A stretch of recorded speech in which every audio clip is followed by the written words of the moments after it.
Hi everybody. I wanted to show you guys something.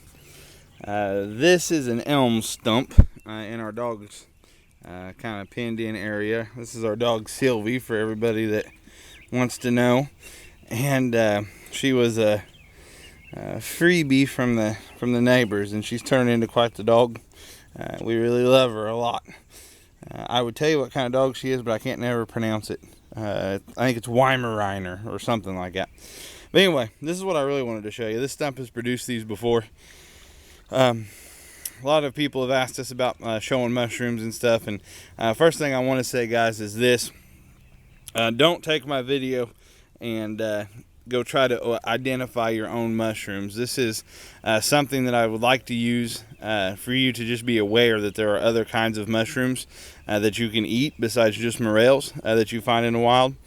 And this is to maybe help you start to explore that. The Missouri Conservation Site has a great site for you to help identify your mushrooms, and just ask people, find people that know what they're talking about, and go with them. But it'll introduce you to a fun world of mushrooms. And I'll just try to show you a little closer look if I can keep the dog from going berserk here.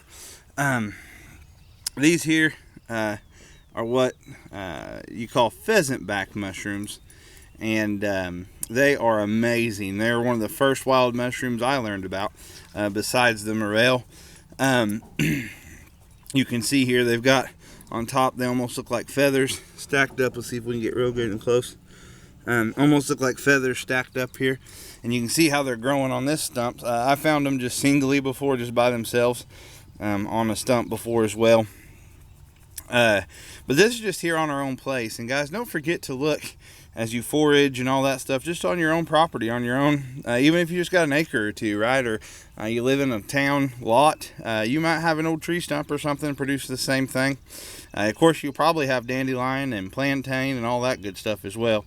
But let me just show you guys too, right? So you take this off here, and if you smell it, it almost smells like cucumber or watermelon.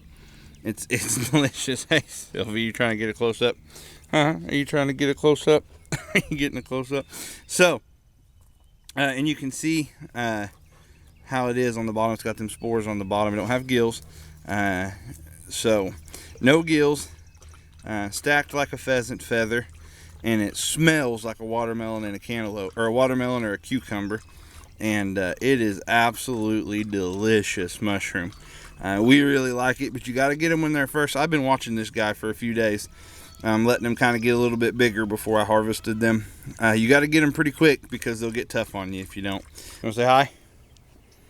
I just wanted to show you folks what these look like after they've been harvested here, and just how much was actually there. It's hard to tell when it's all stacked up. There's the famous dog again. Say hi, Sylvie. So here is these mushrooms harvested, and I'll try maybe to give you a size comparison. Thank you for dragging that chair all the way across the porch, Luella Rose. So I'll show you a good size comparison. That's my case pocket knife there, if that'll help you. They're setting on a, I believe that's a 2x6 board, if that helps you as well. And so, right, as you can tell, case pocket knife, somewhere around 4 or 5 inches long.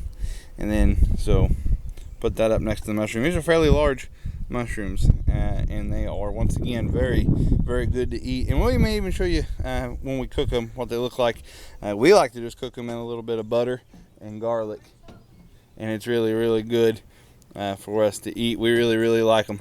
And so we just want to show you these, and hopefully we'll find some more of these and morels coming. They should be coming out. They should be out now, probably. Maybe we can go on a little walk and try to look for some. Thank you guys, and we'll keep you updated. Okay, so I wanted to show you guys how to cook these pheasant back mushrooms I told you about earlier, or at least how we cook them. You cook them however you want. I'm sure they're good battered and fried. Everything is. But you're right. So you remember, it's got the feather looking. Looks like they're stacked on there. And it's got pores on the bottom, and it doesn't have any gills. And so I've already cut a bunch of them up. So I'll show you what I do. If you see these pores on the back, I don't know. I assume they don't have the best texture in your mouth, probably. And so I just take my knife, and you can see they scrape off real easy. And I scrape the biggest majority of them off. I don't worry about getting every one or anything like that. And just scrape it down. It's super, super, super, super easy. They just come right off. And like I said, that may be just fine with it on there. But in my head, it seems like that would not be a good texture in your mouth. And these, I know this is a big pheasant back, but I've been watching them for several days. I know they're young, and so they're really tender. If you find them and they're tougher, they're bigger and they're real tough, one thing you can do, we've cooked them this way before, is you use one of those really thin, I've always heard them called a mandolin slicer, and something like you make potato chips with, and you cut them like that thin, and you cook them, and makes for a really, really good mushroom. I've also read people make pickles out of the really firm ones, which may be an interesting flavor to try. So tonight we're having spaghetti, right, and garlic bread, and we fried some dandelions to try. And this is our butter, right? So if you're having trouble finding butter at the store right now, heavy whipping cream. You can make your own butter. So put a big old glop of butter in there. And I have also cut some onions to put in with them.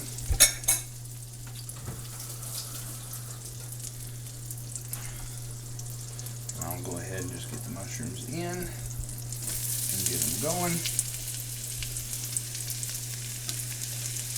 Come in.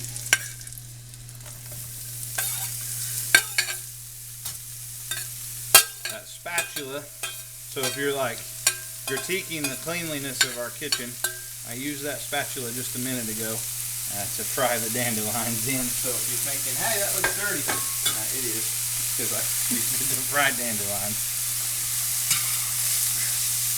Get these mushrooms cooking. So don't forget, when you pick these mushrooms, they should smell much like a cucumber or watermelon. Very good, fresh smelling. Yeah. And very flavorful. My wife is not recognizing her bed rest at this particular second. She's allowed to get up every once in a while, so she's recording this video, of course, as we go. Have you got anything you want to say about these pheasant back mushrooms, Deb? They're really good. They are good. They are really good. They don't take all that long to cook. Get them going here. I got enough butter. I'll go ahead and put that up. So, these are probably one of my favorite ones. They are. They're very good.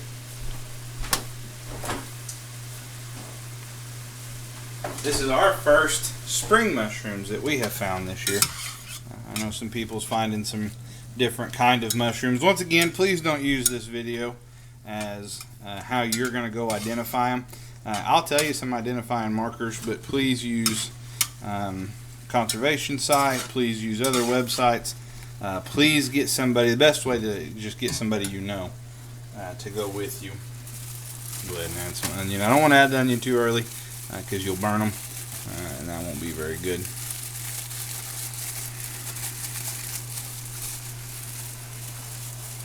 Right, more onion, less onion. Probably good. Okay. We're onion fans in this household, especially cooked onions. Luella, she don't like raw ones. Alright guys, so we just brought you back and we had to edit the video because it was taking longer than we thought. I forgot one really important detail.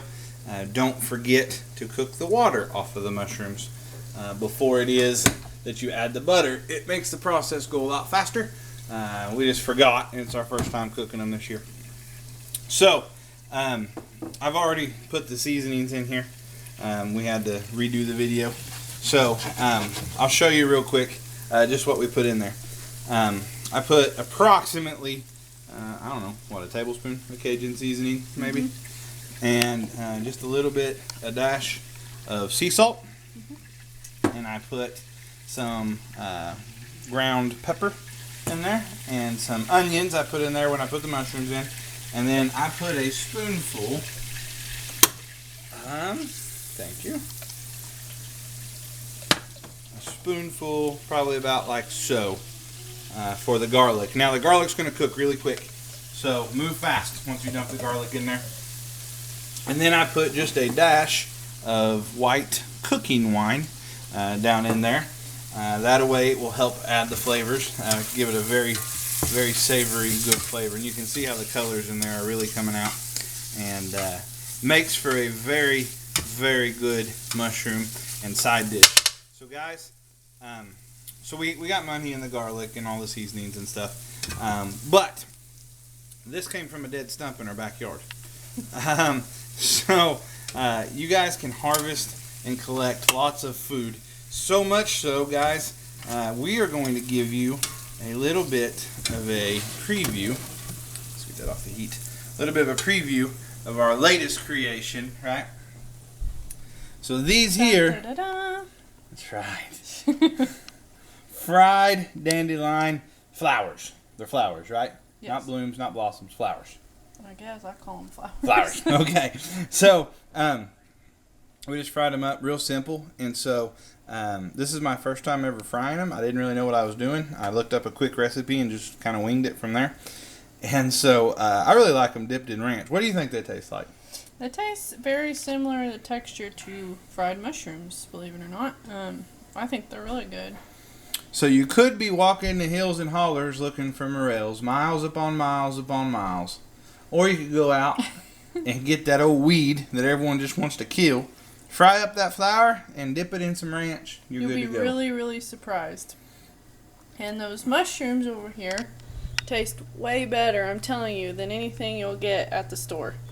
But just make sure you know what you're getting. So. Sorry, I was eating a fried dandelion. Very good. Very good. Guys, thank you very much. Don't forget to like our page. Like it. Thumb more. Don't forget to like it. Also, subscribe if you like the content that you're seeing. If you don't like it, subscribe it so you can make fun of us, right? No, I'm just kidding. Thank you guys very much.